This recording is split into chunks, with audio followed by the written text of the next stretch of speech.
Hello and welcome to another episode of Boxing TV. We bring the fighters to the fans. Coming up on today's show, WBC President Mauricio Sulaiman, Part 1. Stay tuned. A massive welcome to my next guest and an icon, really, in the sport of boxing, the president of the WBC, Mr. Mauricio Sulaiman. Mauricio, how are you? You well, my friend? Thank you so much. I'm delighted to be in your show, and I'm very thankful for the opportunity to express and to share some of the boxing knowledge that we have, and I'm just very excited.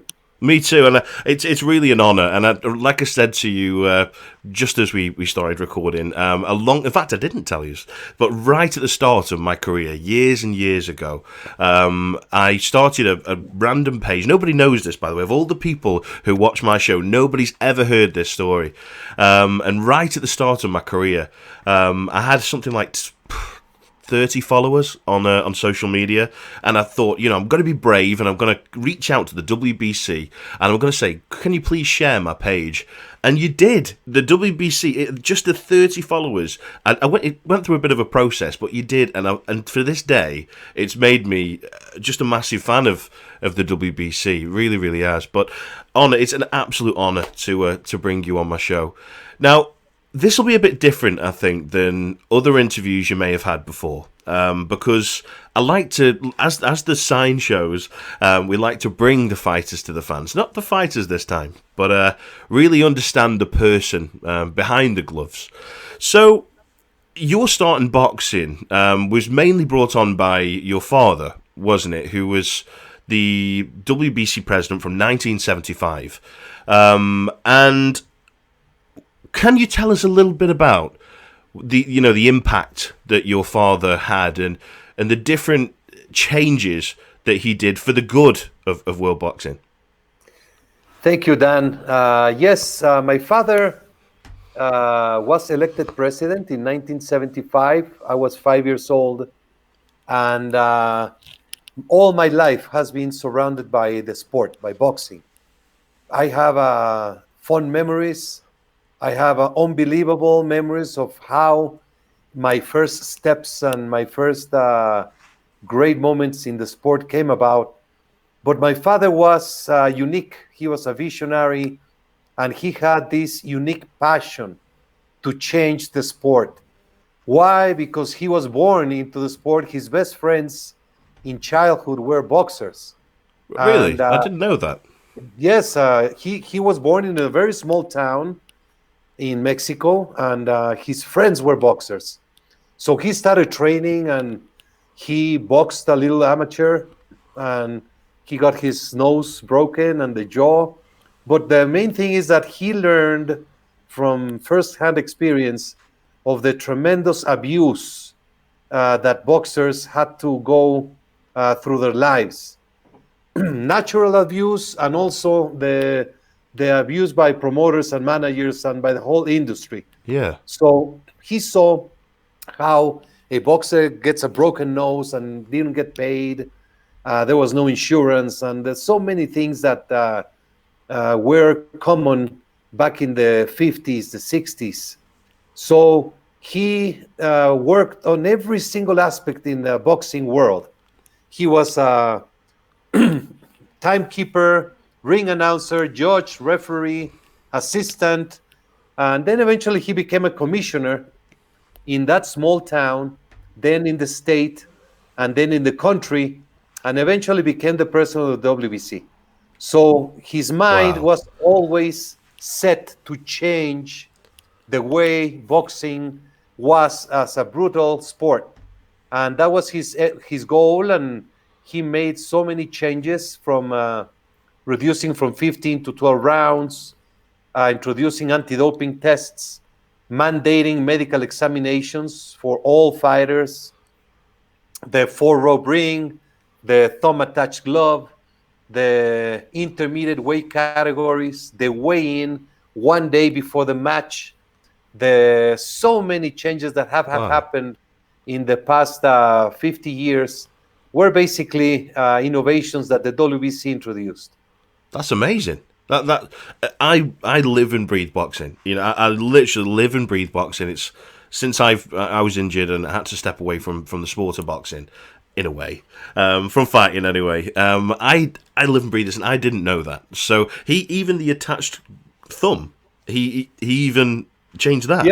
Yeah. He developed that because there were so many retina detached problems in boxing. And it was a long process, but everything was always done through medical research. Every single rule has a backing behind the changes. It is not something that one day you wake up and you decide to implement. Rather, it has a tremendous research behind the ideas and the opinions from the whole world. And when we meet in every convention, we review the programs, the pilot programs, the tests, and then we implement the changes. Fantastic. I didn't know that there was that. I mean, from the outside looking in, you have to bear in mind that, and this is the reason I do this, so we can really get to know these people and find out what really happened, because these are stories that people have never heard of before. So thanks for sharing that. I really do. Let me tell you how the anti-doping began. Yeah, I'd love to hear that. My father went to a fight in Venezuela. It was a Filipino, Salavarria, against Betulio Gonzalez, I guess 1973, 74.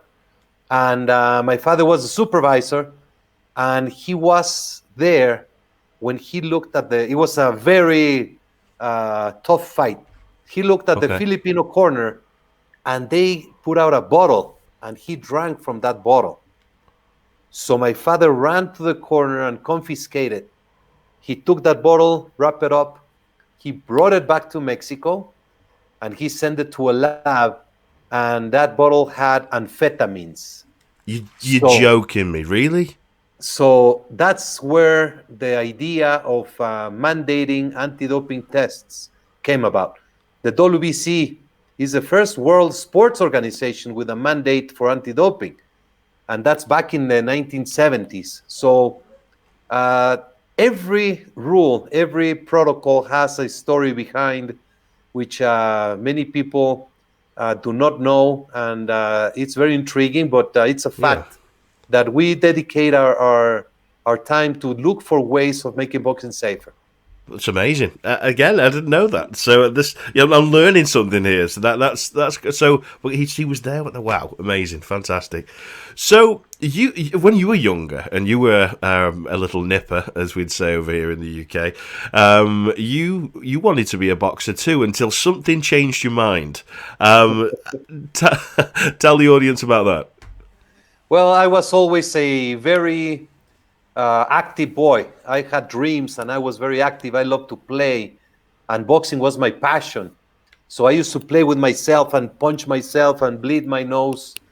And one day my father takes me to see a boxing match, Mantequilla Nápoles against Mando Muñiz, 1975. I was 5 years old, and it was a very bloody fight. It was a bloodfest.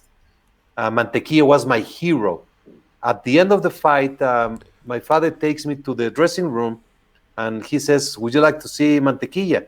And I say, "Of course, I want to see my hero."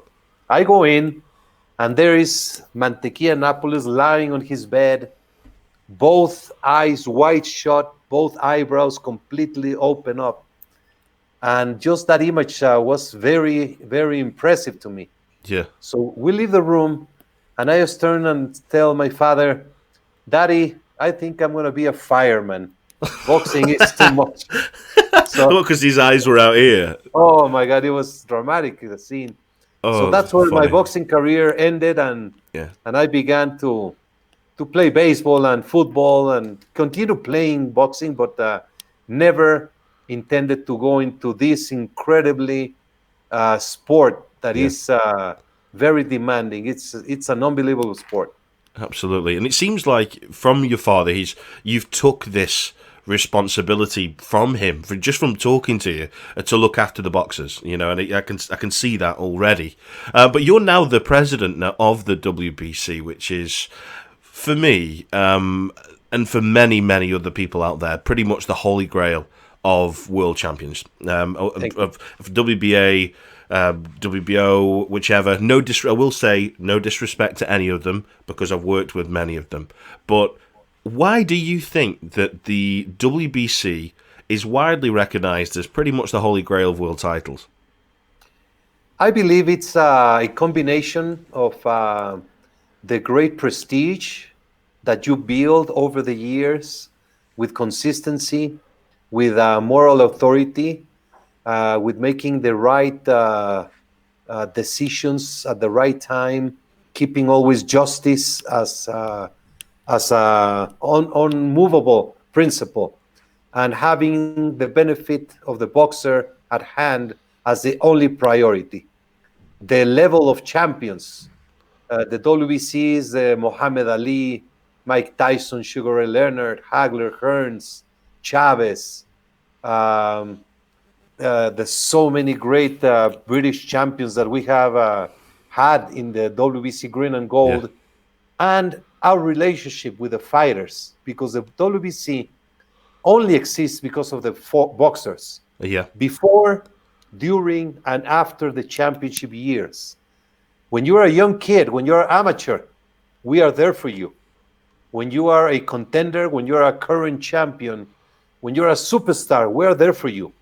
But also when you retire, when the lights are turned off and you go home, we are there for you. So yeah. it's a very solid family that we have a platform in 170 countries. We're very active. We do so many things outside the ring. And that's why we're on top of mind of the fans and the boxing world. I really, and they are my favourite, of all of Thank you. them. I will say. So a few questions that have been going around the media, and I just really want your take on it more than anything else. So, in kind of recent times, the WBC has come under scrutiny, let's say, or been knocked for creating belts all the time, on different kinds, and the Mayan belt, the franchise thing. Why are these created? Why is there so many belts in the WBC? It's a confusion that people continue to entertain without and understanding or even wanting to understand what they mean. The WBC is the leader of the sport, and we help promote the sport. We help the promoters, we help the fighters, we help the media to promote boxing.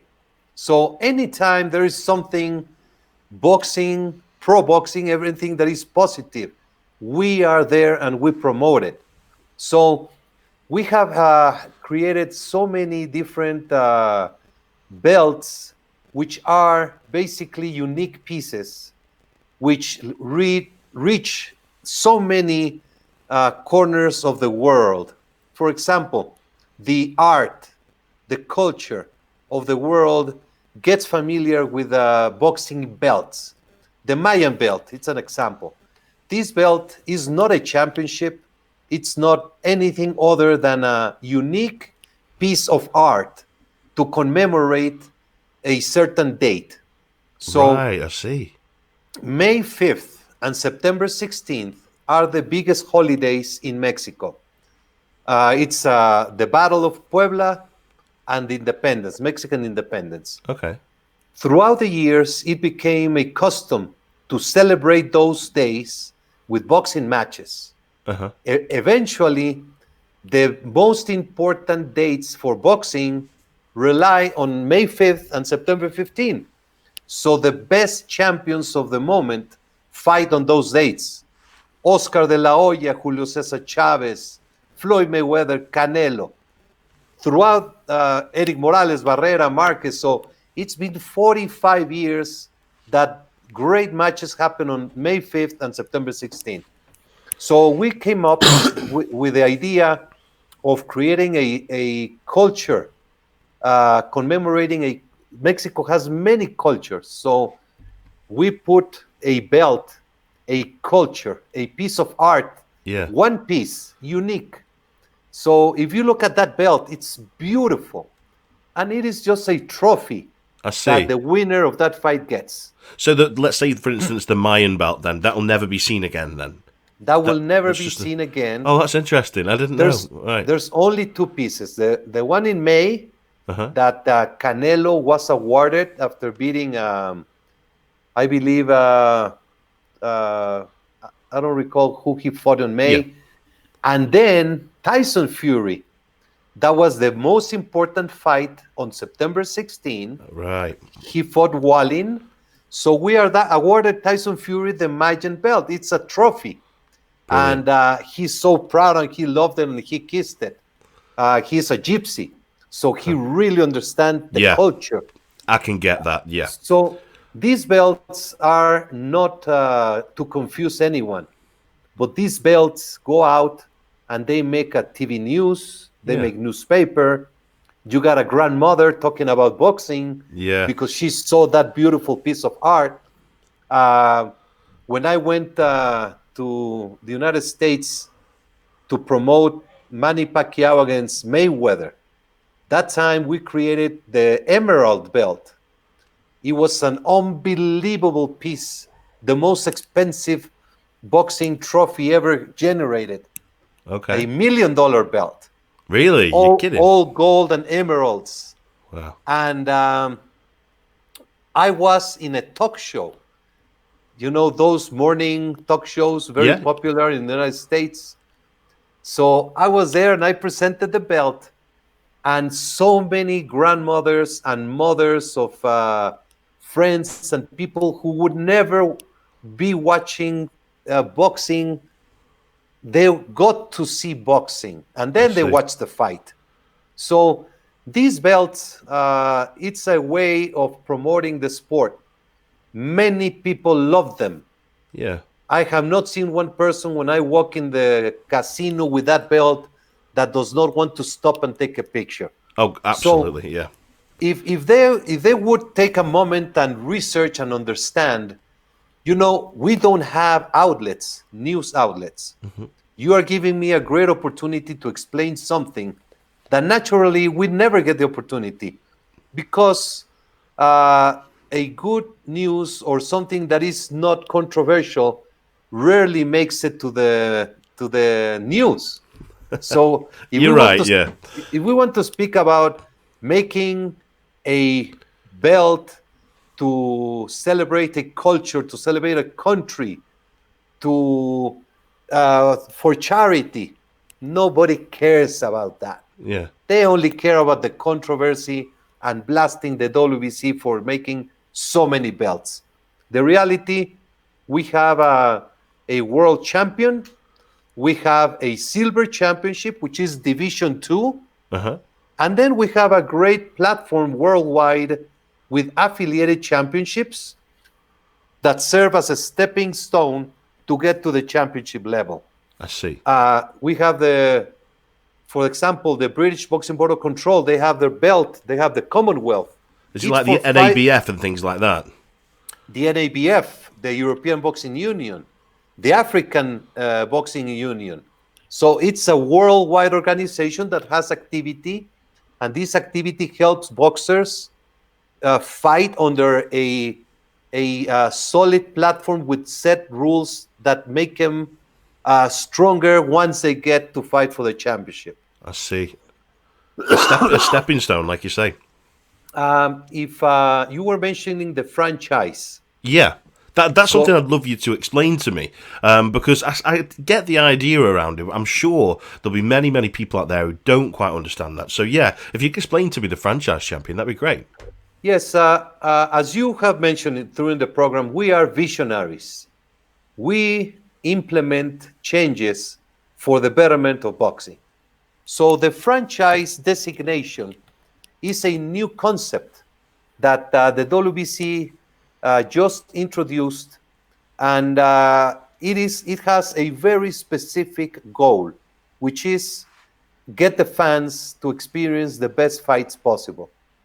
The franchise designation is very rare. It's unique and it's limited to very few specific cases. The first designation was for Canelo Alvarez because he won the middleweight championship. He was the WBC middleweight. And then he wanted to move up in different weight categories and fight against different champions of other organizations, but he yet wanted to represent the WBC in all of those fights. So we created the franchise designation. And in this way, Canelo can go out and look for the best matches in any of those weight categories. He has fought middleweight, super middleweight, light heavyweight. So that allowed him to go out and do all these fights that would be limited him if he is to comply with the regular norms of the division that he is championing. I see. So it almost gives him kind of almost a license that you still got it even if you move up. It's a license. It's a special permit to go out and bring the boxing industry to a higher level. Yeah. To give continuity and not to tighten up with obligations that not at all times are the best for the sport. Lomachenko, he won the WBC title. He won a vacant championship, the lightweight.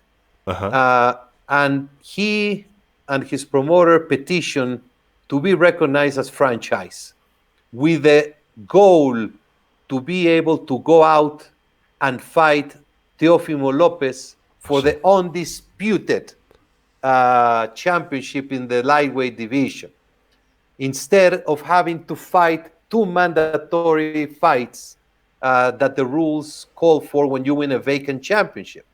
So his goal was very clear. I want to be undisputed. I want to win the 4 championships of the division.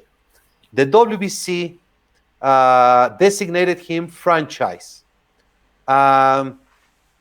Eventually, Teófimo López said, well, if I'm going to fight Lomachenko, I want to also win the WBC belt because that is what I want, and I want to be undisputed. The WBC took a vote and accepted to recognize the winner of that fight to be the franchise champion. But what happened in the division? Due to this process, then we got Devin Haney to win the WBC championship, making $1 million.